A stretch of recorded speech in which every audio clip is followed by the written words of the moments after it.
Alright guys, welcome back. Alright, got a few updates here for you. Of course, the updates never stop, but alright. So, I did have a malfunctioning radiator cap. So this one was brand new. This one was from FCP Euro. And this thing inside of here, you can see it's punctured now. But inside of there, that's the little, where the spring goes inside there to lift open. And from what I could find, they're about 21 PSI cap, which I think that's quite a bit, but so far all the caps I can find are kind of showing the 21 PSI mark, which that is a lot of pressure, but I guess that's what it is.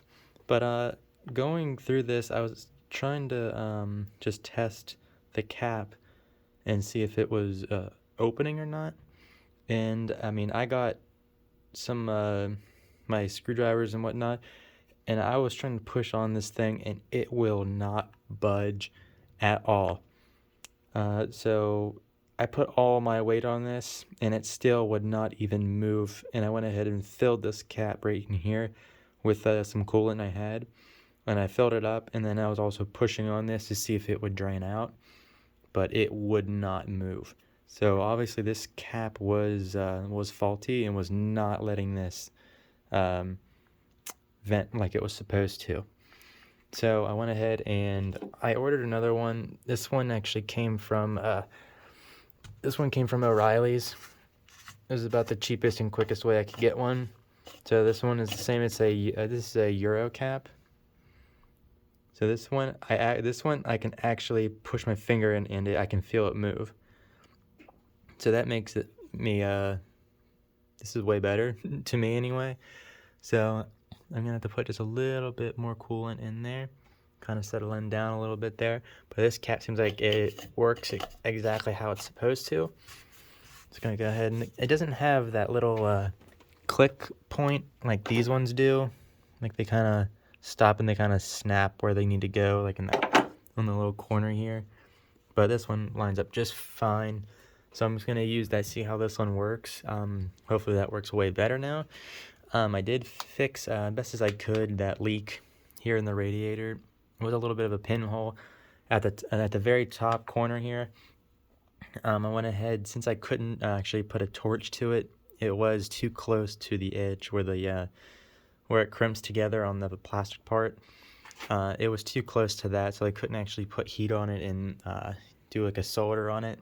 So I had to just put some high temp epoxy on there. I cleaned it all out as best I could and layered on there. Seems like it's holding pressure at the moment.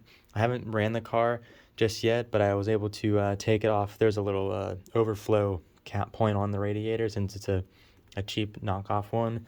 It had another tube that it can run to overflow.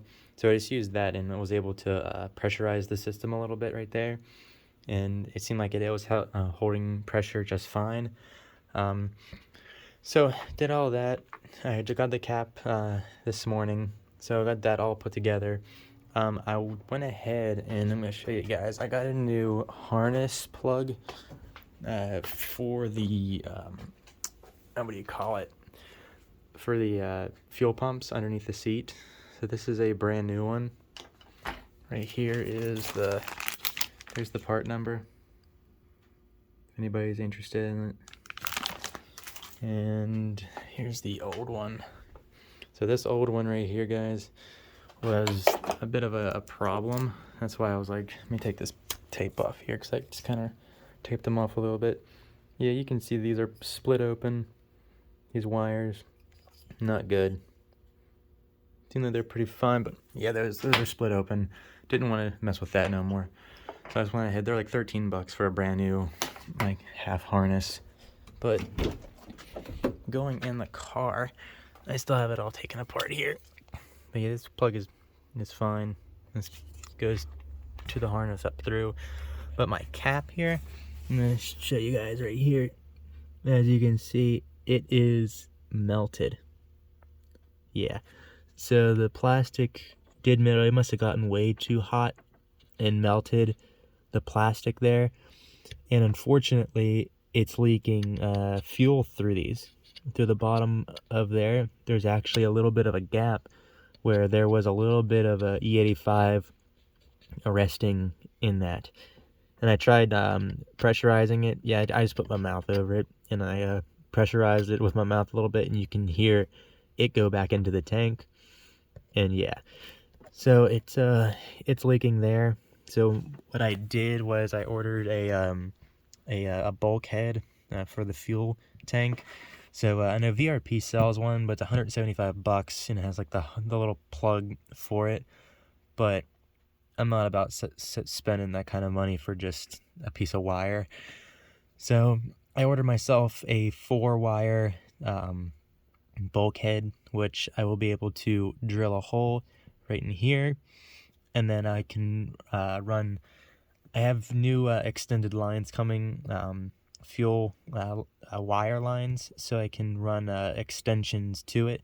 So I'll be able to run those from the pump, directly plug it in, and then have a straight wire going through the bulkhead out to outside here.